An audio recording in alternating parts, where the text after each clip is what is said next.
Selama beberapa tahun ikut keluarga Abu Thalib, Nabi Muhammad sering menyaksikan pamannya melakukan perjalanan dagang bersama beberapa orang Quraisy. Pagi itu, ketika pamannya sedang mempersiapkan berbagai perbekalan, Nabi Muhammad berdiri di ambang pintu. Matanya sembab dan air matanya menetes perlahan membasahi pipinya yang putih. Penampilannya yang selalu rapi, bersih, dan begitu tenang memang seolah mampu memendam berbagai kenangan pahit yang dialaminya. Namun pagi itu, entah mengapa Nabi Muhammad tiba-tiba mencucurkan air matanya. Melihat hal itu, Abu Thalib segera menghentikan aktivitasnya. Hati kecilnya tak kuasa melihat tetesan air mata yatim piatu yang berdiri mematung di ambang pintu rumahnya. Buru-buru ia dekati keponakannya itu, didekapnya dengan lembut tubuh Nabi yang mulai menampakkan kegagahannya. Dengan begitu haru, Nabi Muhammad SAW membenamkan tubuhnya ke dalam pelukan pamannya. Bagi Nabi Muhammad, Abu Thalib lebih dari sekedar paman. Pamannya inilah yang menggantikan curahan kasih sayang Abdullah ayahandanya. Pelan-pelan Abu Thalib melepaskan pelukannya. Selama ini ia tidak pernah berniat mengajak Nabi Muhammad SAW melakukan perjalanan jauh, mengingat beratnya medan yang harus ditempuh. Kini setelah menyaksikan air mata keponakannya, tiba-tiba terbesit keinginan untuk mengajaknya. Sambil memegang kedua pundak Nabi Muhammad dan menatap dalam-dalam mata sembabnya, Abu Thalib berbisik lirih, "Demi Allah, aku akan mengajaknya. Aku tidak akan pernah meninggalkannya sampai kapanpun." Inilah hadiah istimewa dari pamannya bagi Nabi Muhammad SAW di usianya yang ke-9. Satu versi mengatakan saat itu beliau berumur 12 tahun. Rombongan bertolak dari Mekah dengan mengusung berbagai barang dagangan. Tatkala tiba di padang pasir yang luas, telapak kaki rombongan onta dagang ini menciptakan sebuah garis panjang seperti seekor ular tak berkepala. Padang pasir di depan mereka nampak luas, berwarna kekuning-kuningan, menghampar seperti karpet tak bertepi. Jauh di depan sana, ujungnya seolah bersatu dengan kaki langit yang menghujam ke bumi, memberikan kesan seolah pedagang-pedagang Quraisy ini sedang berjalan di dalam pola raksasa yang dibelah dua. Panasnya gurun pasir yang dipanggang matahari menciptakan fatamorgana, riap-riap seperti segerombolan penari sedang beraksi. Seperti biasa, sebelum memasuki pasar-pasar Syria, mereka akan mempersiapkan diri di daerah Busro. Disinilah para musafir biasa melepas penat setelah bertarung hebat dengan panasnya padang pasir. Dan tidak begitu jauh dari tempat istirahat itu berdiri sebuah gereja yang dihuni seorang pendeta dari masa ke masa. Ketika pendeta lama meninggal, maka dilanjutkan oleh pendeta lainnya. Pendeta itu akan mewarisi segala yang ada di dalam gereja, baik kitab, Injil, ataupun kitab-kitab kuno yang berisi ramalan tentang Jazirah Arabia, berhak untuk dipelajarinya. Kini ketika Nabi Muhammad ikut rombongan pamannya, gereja itu dihuni seorang pendeta bernama Bahiro. Ketika rombongan dari Mekah mendekati tempat tersebut, tanpa mereka sadari, sepasang mata Bahiro menatap tajam dari dalam gereja. Ia begitu tertegun dengan pemandangan yang terlihat di luar gerejanya. Dia sudah terlalu sering melihat rombongan Quraisy melintas di depan gerejanya. Namun kali ini benar-benar lain. Segumpal awan nampak selalu memayungi rombongan itu. Bahkan saat berteduh di bawah pohon, maka dedahanannya menjuntai meneduhi mereka. Perhatiannya terpaku pada rombongan yang tengah beristirahat itu.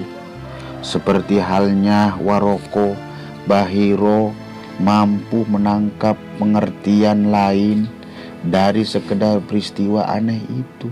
Sebagai orang yang mempunyai kedekatan agama yang cukup kuat, ia mampu memahami dan mengurai semua yang dilihatnya. Pemikirannya langsung teringat tentang sebuah janji di kitab-kitab kuno yang dipelajarinya. Di sana, dengan sedikit samar diterangkan akan datangnya nabi baru, nabi yang sangat ditunggu-tunggu oleh kaum Yahudi ataupun Nasrani. Mungkinkah nabi yang dijanjikan itu akan akhirnya datang juga pada zaman hidupnya? Bahiro mencoba mendekati dan mengamati rombongan dagang Quraisy itu. Ketika telah berada di dekat rombongan, Bahiro mulai menatap mereka satu persatu. Tak satu pun dari rombongan itu yang tahu maksud kedatangan pendeta itu. Tiba-tiba Bahiro kembali ke gerejanya tanpa mengucapkan sepatah kata pun. Namun tak lama kemudian ia kembali mendekati rombongan dan berkata pada mereka, "Wahai kaum Quraisy, aku telah menyediakan berbagai makanan untuk menjamu kalian semua. Aku harap kalian sudi datang, baik yang tua, muda, merdeka maupun budak." Wahai Bahiro, demi Allah, Anda nampak begitu aneh hari ini. Selama ini Anda tidak pernah melakukan hal seperti ini sebelumnya. Meskipun kami sering melintas di sini, apa yang terjadi pada Anda hari ini? Sahut salah seorang rombongan. Anda benar, tapi kalian adalah tamu-tamuku dan aku sangat ingin menghormati kalian. Maka datang dan nikmatilah hidangan yang telah aku sediakan, jawab Bahiro. Seluruh anggota rombongan segera berkumpul di tempat yang telah disediakan Bahiro. Namun Nabi Muhammad SAW yang merasa masih terlalu muda dan tidak selayaknya bergabung, memilih berteduh di bawah pohon untuk menjaga unta-unta mereka. Begitu semua berkumpul, Bahiro segera menyapukan pandangannya dengan penuh selidik.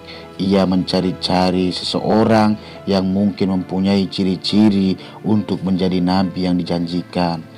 Merasa yang dicarinya tidak tampak, pendeta tua itu berkata halus pada para tamunya, "Wahai orang-orang Quraisy, jangan sampai di antara kalian ada yang tertinggal untuk menikmati hidanganku. Kami tidak meninggalkan seorang pun kecuali seorang anak yang saat ini berada di belakang sana," jawab mereka enteng. "Janganlah kalian melakukan hal itu. Panggillah kemari, biarkan ia ikut menikmati hidangan ini," sahut Bahiro. "Demi Lata dan Uzza, tak masalah bagi kami seandainya putra Abdullah itu tidak ikut bersama kami," jawab mereka sambil terus melahap hidangan yang ada. Tanpa mengucapkan sepatah kata, Bahiro berlalu meninggalkan tamu-tamunya menemui Nabi Muhammad. Diajaknya putra Abdullah itu ke tempat jamuan untuk menikmati hidangan bersama para rombongan. Selama keponakan Abu Thalib itu menikmati hidangan, pendeta Bahiro tak henti-hentinya menatap beliau. Ia begitu tertegun pada Nabi Muhammad SAW. Seusai menyantap hidangan, putra Aminah itu beristirahat di tempat yang terpisah dari rombongannya. Bahiro sangat penasaran dengan Nabi Muhammad. Karena ia tak mampu lagi menahan keingintahuannya, maka didekatilah cucu Abdul Muttalib itu.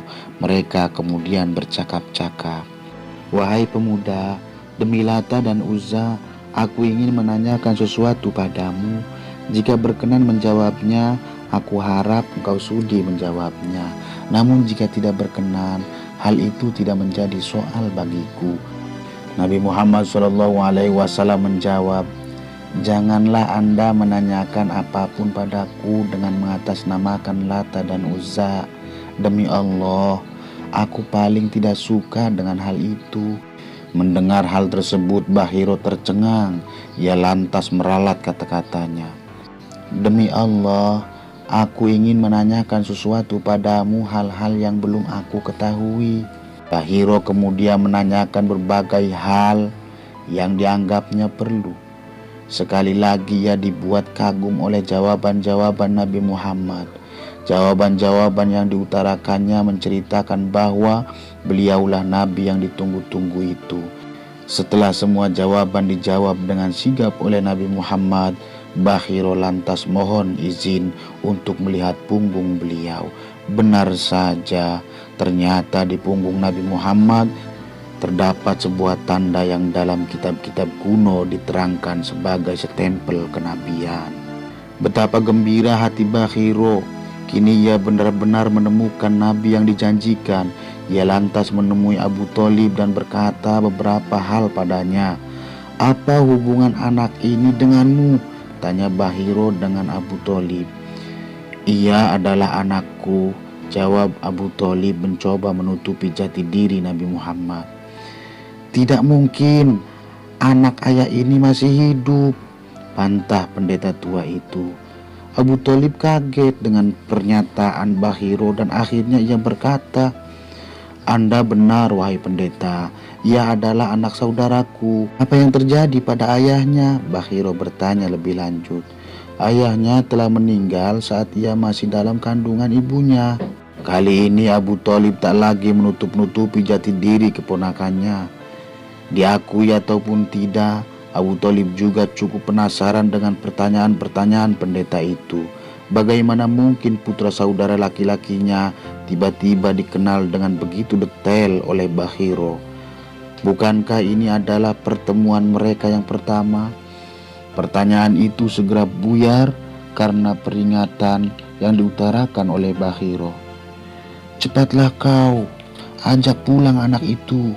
Lindungi dia dari orang-orang Yahudi. Demi Allah, seandainya orang-orang Yahudi mengetahui hal ini, maka mereka pasti akan menyakitinya. Keponakanmu ini memiliki keistimewaan yang luar biasa." Bahiro mencoba mengingatkan Abu Thalib. Abu Thalib mendengarkan baik-baik pesan itu. Begitu barang-barang dagangan terjual, ia segera mengajak keponakannya untuk kembali ke Mekah untuk menghindari hal-hal yang tidak diinginkan.